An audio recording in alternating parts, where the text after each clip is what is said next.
టీనేజర్స్లో passion and pressure, passion వాళ్ళకు ఉంటుంది, pressure బయట నుంచి వస్తూ ఉంటుంది, ఇది చేయాలి ఇలా చేయాలి అన్న ప్రెషర్ వస్తూ ఉంటుంది. దీన్ని అధిగమించాలంటే వాళ్ళు ఏం చేయాలి? అసలు ప్యాషన్ వైపు వెళ్ళాలా, ప్రెషర్ని తీసుకొని వాళ్ళకి నచ్చని పని చేయాలా? యాక్చువల్గా రెండు క్వశ్చన్లో కామన్ ఒకటే అండి. యాక్చువల్గా ఇప్పుడు ప్యాషన్ ఉంటేనే రాదు ప్రెషరు, ప్రెషర్ అలాగా ఉంటుంది, బట్ ప్యాషన్ మీద ప్రభావం ఎక్కువ చూపిస్తుంది. ఇప్పుడు సోషల్ ప్రెషర్ ఏదో ఒకటి చేయాలి, బేసిక్ సర్వైవల్ నీడ్స్ చేయడానికి కూడా ప్రెషర్ ఉంటుంది. లైఫ్లో ఏది చేయాలన్నా ప్రెషర్ ఉంటుంది. పర్టికులర్గా మీనింగ్ఫుల్ థింగ్స్ చాలా ఈజీగా ఉంటాయండి, చాలా ఈజీగా చేసే పనులు. మా ఎగ్జాంపుల్ మన హెల్తే.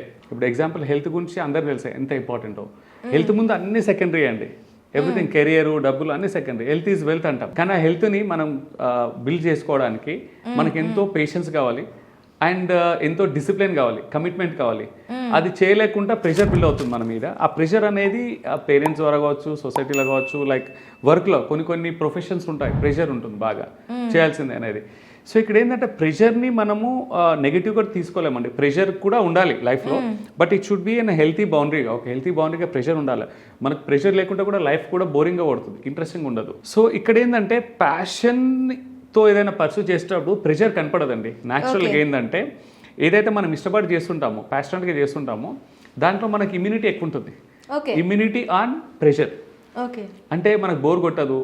మనము ప్యాషనేట్గా ఏదైనా చేస్తున్నాం అనుకో, ఒక పూట మనం భోజనం చేయకుండా, నీళ్ళు తాకుండా, దాహం తెలియదు, ఆకలి తెలియదు, మనం లీనమైపోతాం. సో ఆ ప్యాషనేట్గా చేసేటప్పుడు ప్రెషర్ అనేది కనపడదు. But at the same time out burst అవుతుంది ఒక స్టేజ్ వచ్చాక, తెలియకుండా అయినా కానీ సిక్ అవడం అది ఇది అనేది ఉంటుంది. సో ఇక్కడ ఏంటంటే